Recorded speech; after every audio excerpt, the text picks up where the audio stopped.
Well, hey, everybody. I am so excited to introduce you to my friend Alexis today. Alexis and I met literally for a few brief moments a while back before both of us launched into brand new seasons across the country. And I just am so excited watching everything she does on social media from our one brief in-person interaction has been an encouragement to me. She inspires me, and I just can't wait for you guys to hear her story. So Alexis, welcome. And hey, to kick things off, just who is Alexis? Goodness. So I'm a Orange County native, love it here, and just grew up in a wonderful Christian home.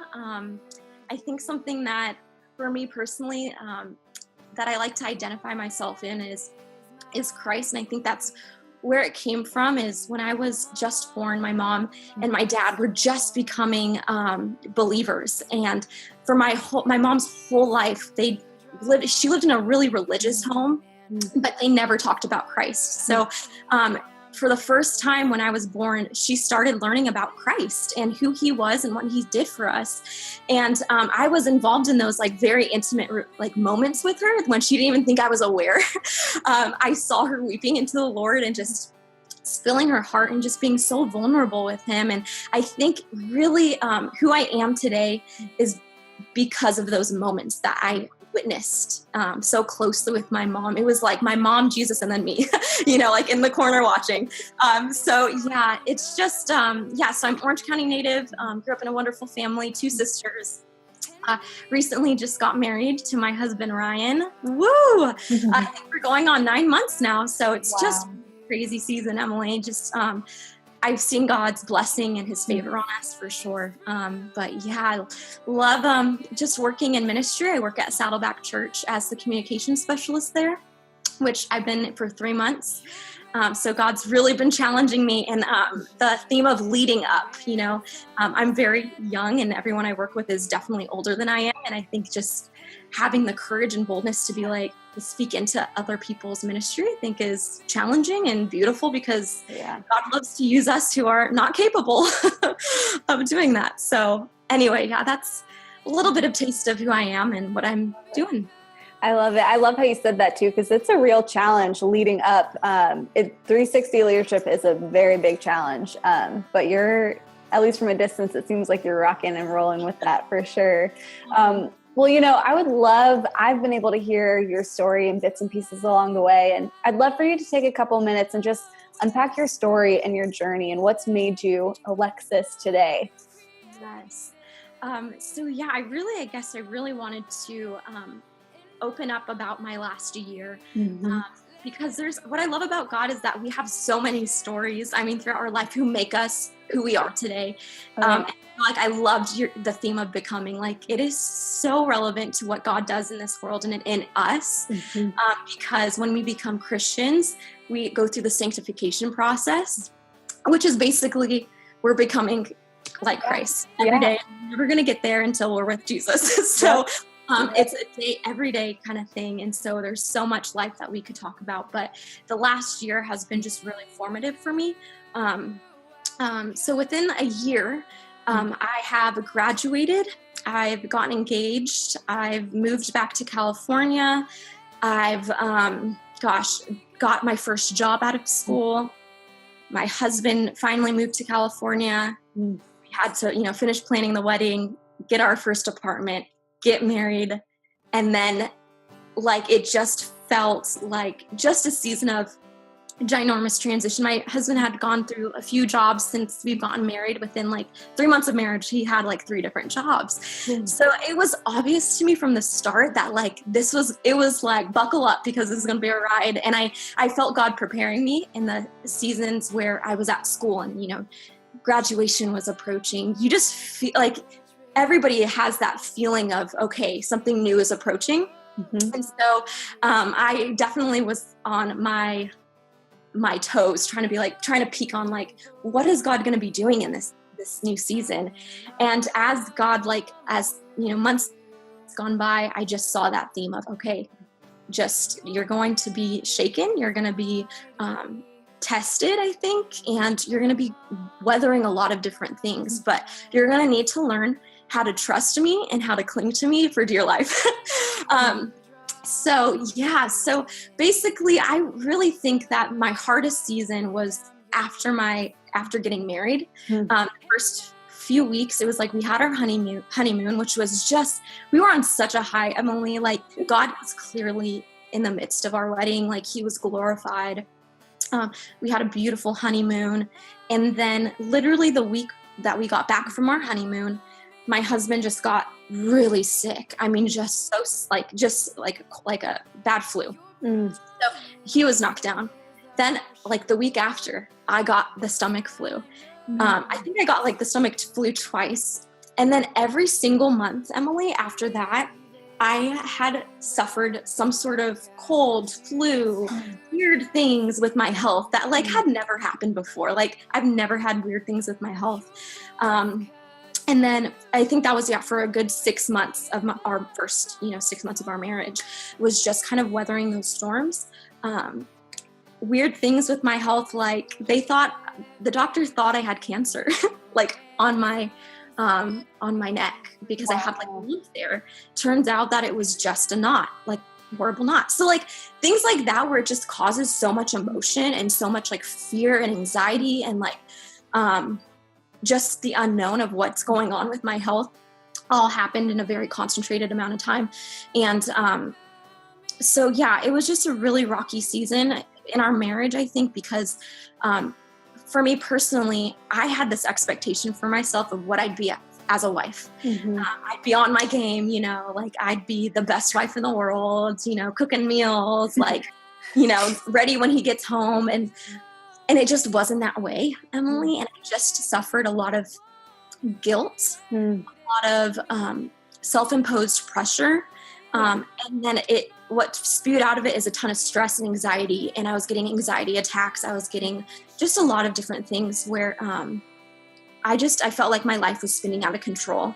And I couldn't even control myself and my emotions and my health. And so finally, I think that was in March where we decided that I should leave my job. And it wasn't, that also was kind of feeding into it because my job, like I knew God wanted me there, but like I hated it. Like I had my bags packed and ready to go when God was like, you should leave now, I hated it. And so, so finally we decided like, okay, I think this is where God's telling us it's a new season. So I ended my job and literally let my last day got the worst flu I ever had. And I was like, what a way to cap off this season with another sickness. And anyway, I had 2 weeks. I was interviewing with Saddleback and I felt God saying to me in my spirit, like, you're going to find rest. Like you're a new season. And like, thank you for trusting me, And so I was able to get my job at Saddleback within 2 weeks of me not having a job.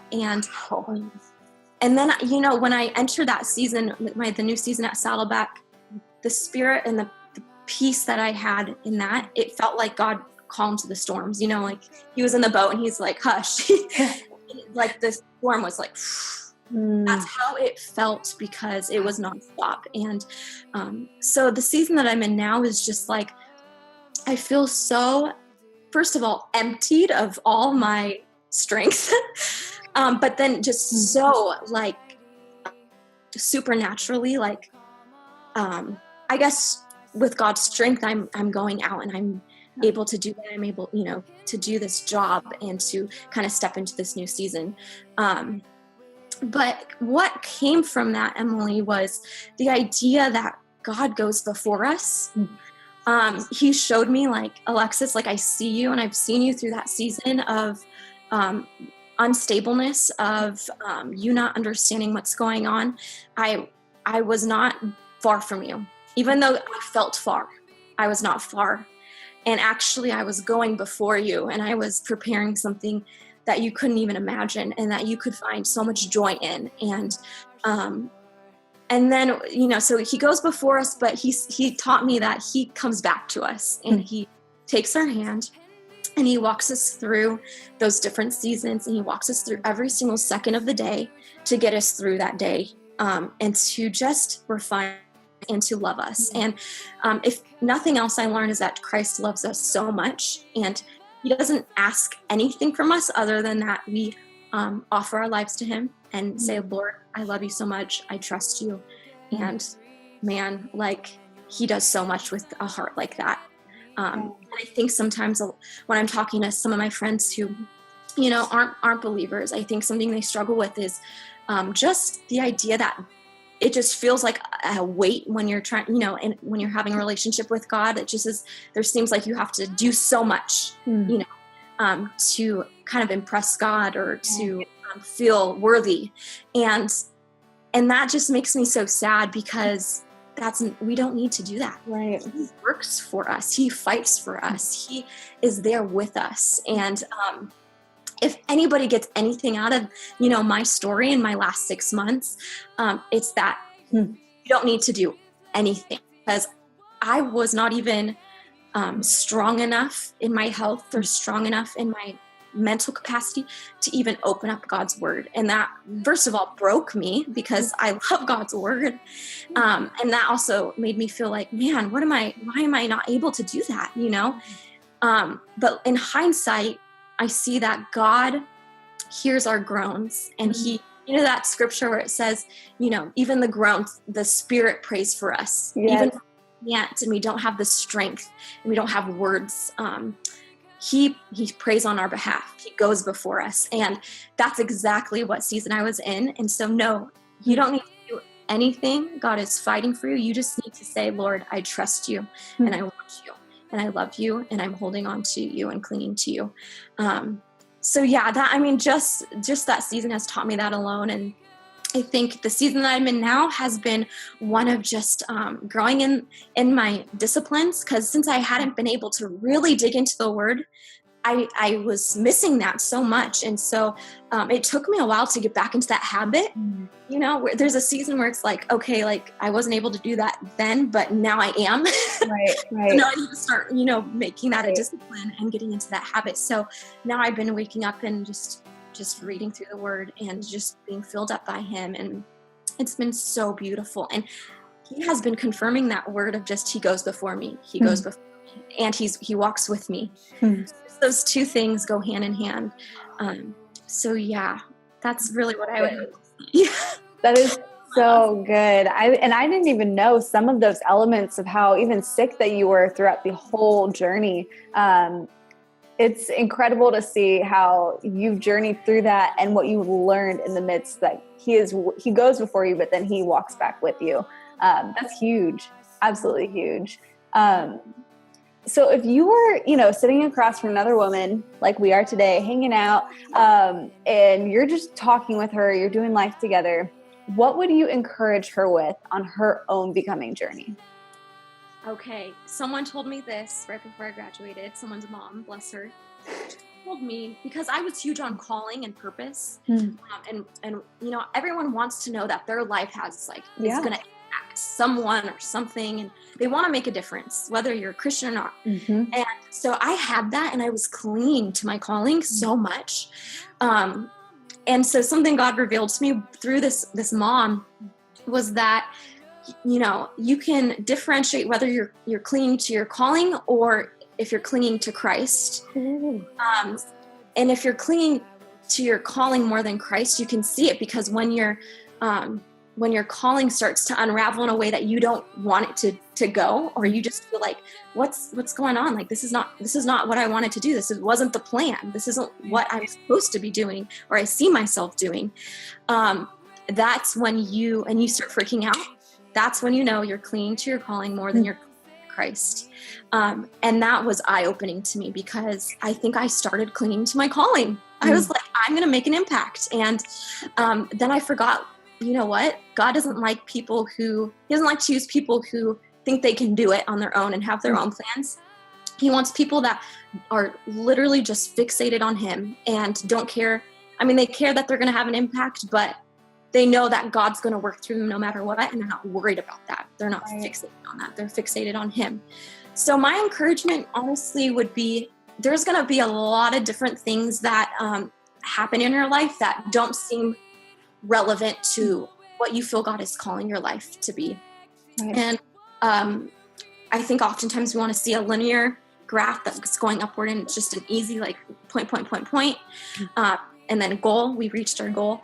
And it's more, life is more like a correlation graph where it's just a bunch of random dots that maybe we don't see are connected. They're just random ant placement, but they're all headed in the same direction. So I would say, even though you think that something completely is like random is happening to you, or you're, you feel like you're maybe, like I was in a job that I was a receptionist, like at a financial company, like honestly, bless those people. That is a gift, because I was just not in my element, Emily. And I was like, this is not what I'm called to do. And I was like, Lord, like, this doesn't make any sense. Like, please get me out. And God's like, nope, you're going to stay here and you're going to learn, because I'm using this for something else. So just to know that the random is actually God's plan. And even though it's random to you, it's not random to him. And to just trust him and get over yourself and just go with the flow and cling to Jesus with all you have. Good. That's so good. I've never heard it worded like that. And it is, like you said, it's an eye opener. That's huge, and such a good check for ourselves. I love that. So thank you. Process. Oh my goodness. Yeah. Because you wouldn't even realize it, because I think you're 100% right. We correlate our calling with God sometimes. So it's easy for us to maybe mesh the two together and think we're looking at God and we're not. And our sole purpose, like, even if a lot of people don't, we're searching for our purpose, we don't know that God's revealed that to us yet. He has a purpose for everybody, and that is to glorify him and love him. Yeah. So in that, we're well off. Yep, you're 100% right. 100% right. Thank you so much for just, I know it's extremely vulnerable to share your story, especially the seasons that are close or that you might still be in, or you're just walking through. And that's a really big deal. So that doesn't go lightly on me. I really appreciate you sharing your story and what you've been learning, and just the encouragement that he goes before us and he walks with us. And just fix our eyes on him at the end of the day. That's what matters. So that's huge. Thank you, Alexis. And for everybody who's watching, please connect with Alexis online. She has an incredible blog. She's also written posts for BecomingMe.tv. So you can connect with her on Instagram, Facebook, all those good things. And we'll have all the links in this post. You can find her blog and all that good stuff as well. But Alexis, thank you so much. Thanks, Emily. Great seeing you.